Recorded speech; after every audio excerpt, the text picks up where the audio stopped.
Fine. Yeah, so today we are going to discuss about GKE cluster, GKE, Google Kubernetes Engine.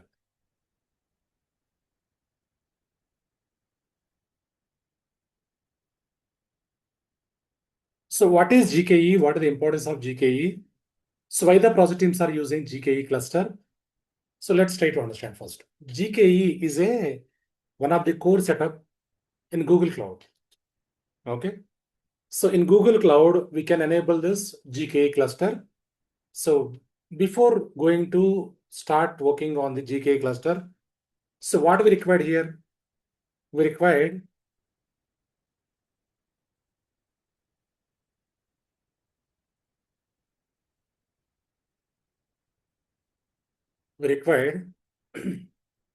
first one here is GCP account required.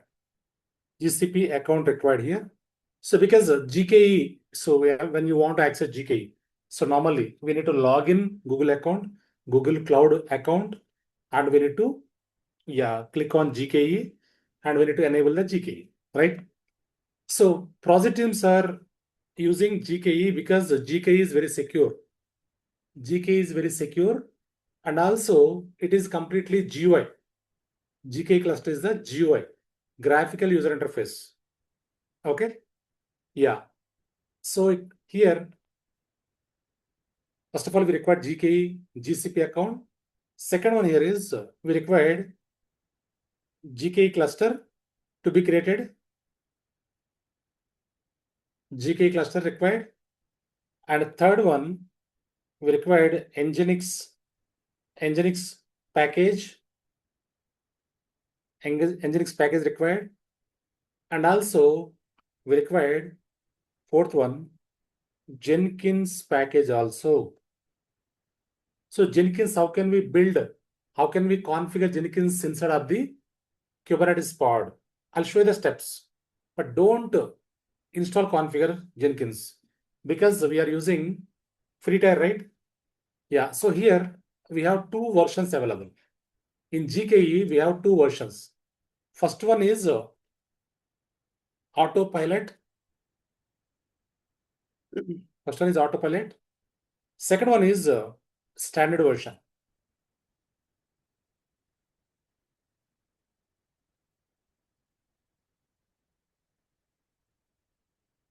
Autopilot version and also standard version. So autopilot version is completely free. It's a free. It's not free. Licensing. So we can use the autopilot only. So autopilot is bit slow. Autopilot is bit slow compared with the standard one. So because this is free, right? Yeah. So we can use autopilot only. Yeah. So if you enable the standard one, we need to pay some bills, right? So that is why better we can go with the autopilot only, right? So before going to enable the autopilot cluster, so first of all, we required GCP account, Google Cloud account required, right? So how can we create and configure GCP account? Let's try to understand first.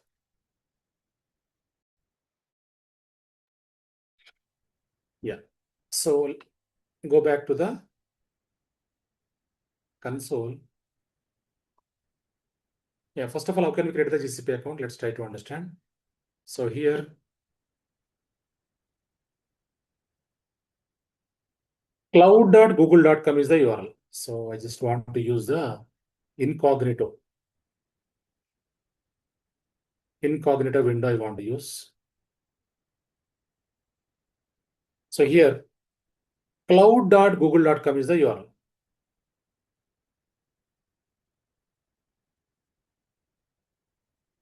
Cloud.google.com is the URL. Now click on get started for free. Click on get started for free. Click on this. Now give your email ID here. Whatever email you want to give, can give. Your email ID, Gmail.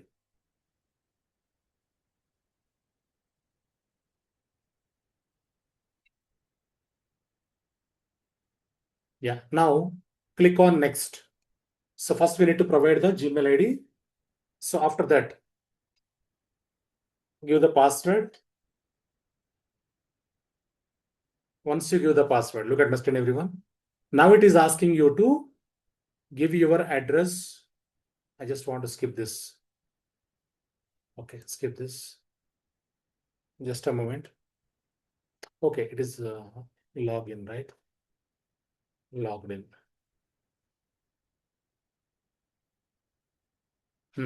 Now it is asking you to, not at login, right? Now it is asking you to select a country, right? So you need to choose the country.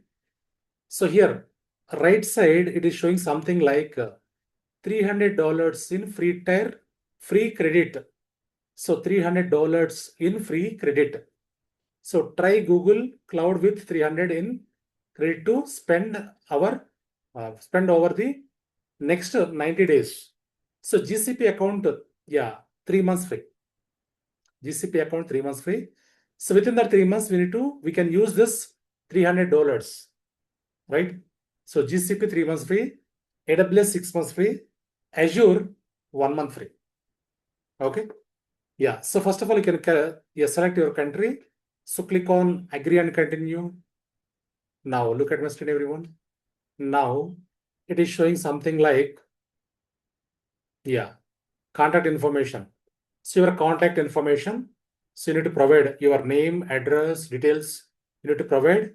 Once you provide this, we'll ask you to provide your credit card information, debit card or credit card. We need to provide all the bank information. So either credit card or debit card. So once we provide all the information, right? So after that, it will ask you to provide the mobile number, address, everything, right?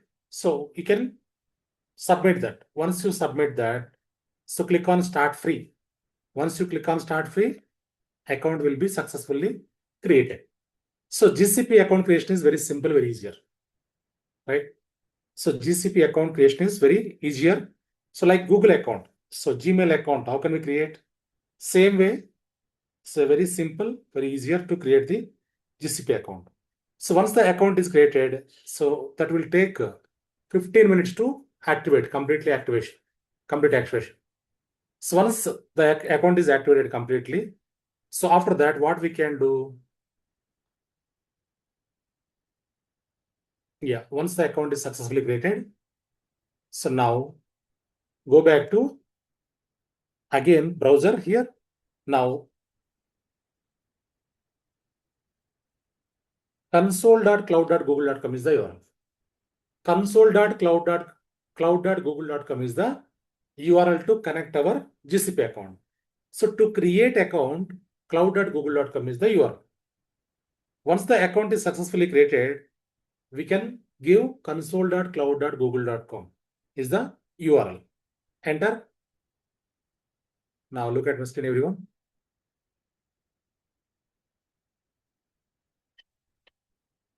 Yes, now I'm able to connect my GCP account, right?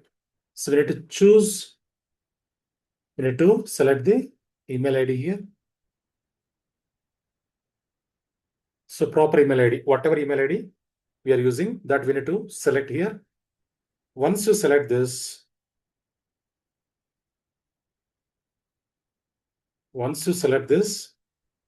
now go to navigation menu.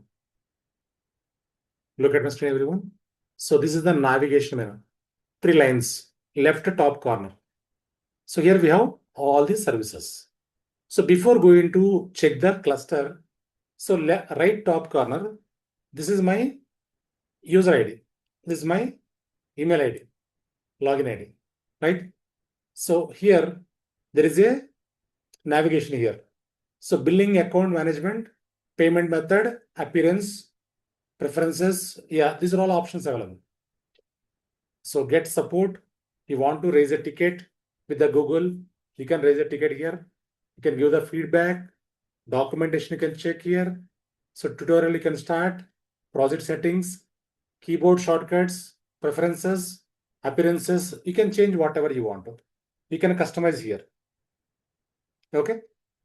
Yeah. So next one, bell icon is the notification tab. Notification tab, right? So next one, cloud shell. Shell is a command line. Cloud shell is the command line. To work in the CLI, we can choose this command line, right? Yeah. Now, left top corner, there is a navigation tab, right? Navigation menu. Click on this. Now, yeah, if you want to create a EC2 instance, like VM instance in GCP, we can call it as a VM instance.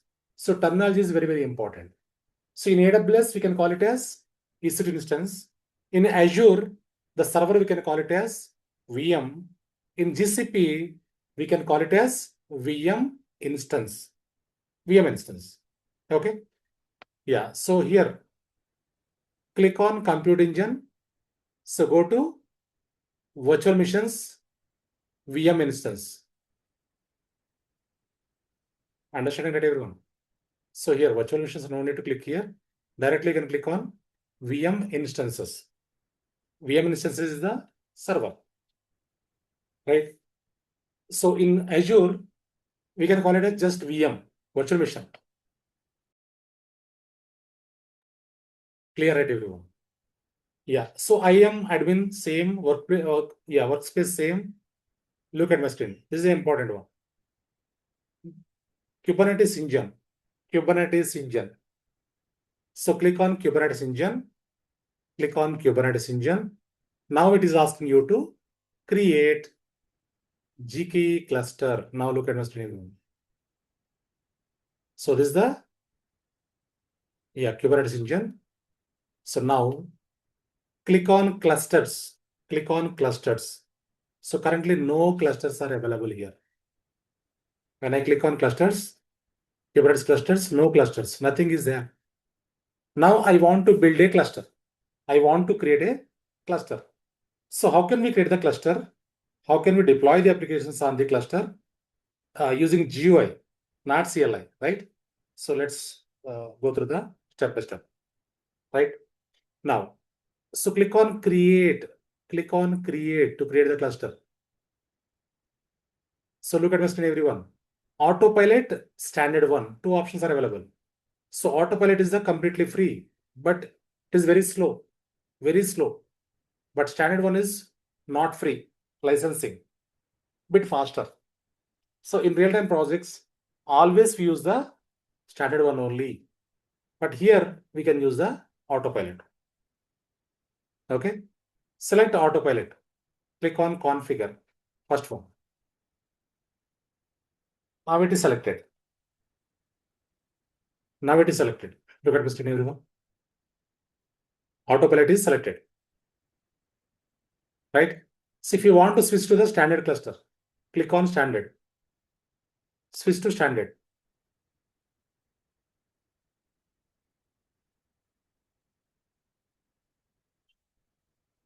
Yeah, now it is standard one. Again, if you want to switch to the autopilot, click on switch to autopilot cluster. Switch to autopilot cluster. Now I'm able to switch to the autopilot cluster, right? So now look at my screen, everyone. So cluster name, whatever the name you want to give, you can give. So autopilot cluster one. I just want to give DevSecOps 114 autopilot cluster. I want to give this name, right? So here region, default region, you can keep as is. You don't need to change anything. Click on create cluster. Click on create cluster. Now the cluster is being ready. So bit slow. Okay. So we need to give some time to enable everything. So step by step. Okay. We'll see that. So creating cluster will not take much time. We'll see that. Now the cluster is being ready. Now it is created successfully. Look at my screen, everyone. So now DevSecOps 114 autopilot cluster created here. Successfully created. Now click on clusters. Click on clusters. Yeah. Now, yeah, this is the cluster. This is the cluster. So open the cluster, click on the cluster. So in this cluster, currently no applications deployed. No applications deployed, no pods, nothing. So nothing is there. Empty cluster, right? Now I want to build a application here. I want to build the application, right? So which application? So test application, which is Nginx. I want to build Nginx application, right? So how can we build? How can we build the Nginx application? Let's try to understand. Yeah. So once the cluster is ready, click on the cluster. So by default, Nginx is available. By default, Nginx available inside of the GKE cluster, right? So for which click on deploy. Click on deploy. Just click on deploy. Now, so deployment name. So deployment one only. I want to use the name, same name. So cluster name, look at here, everyone. Cluster name. Yeah. So whatever the cluster we created here. So the cluster is selected here. Now, if you want to create one more cluster here, you can create one more new cluster. So I want to use the existing one only. Now click on namespace default one only. I don't have any namespace. Click on next container information. So container name Nginx only. Now click on next. Click on deploy. Now I want to deploy Nginx. I want to deploy Nginx package. Click on deploy. Now the deployment is being ready. Deployment is completed. Now look at my screen, everyone. So now in this deployment, 3 pods are being ready, unscheduled. So 3 pods are managed pods, 3 pods. These pods are being ready.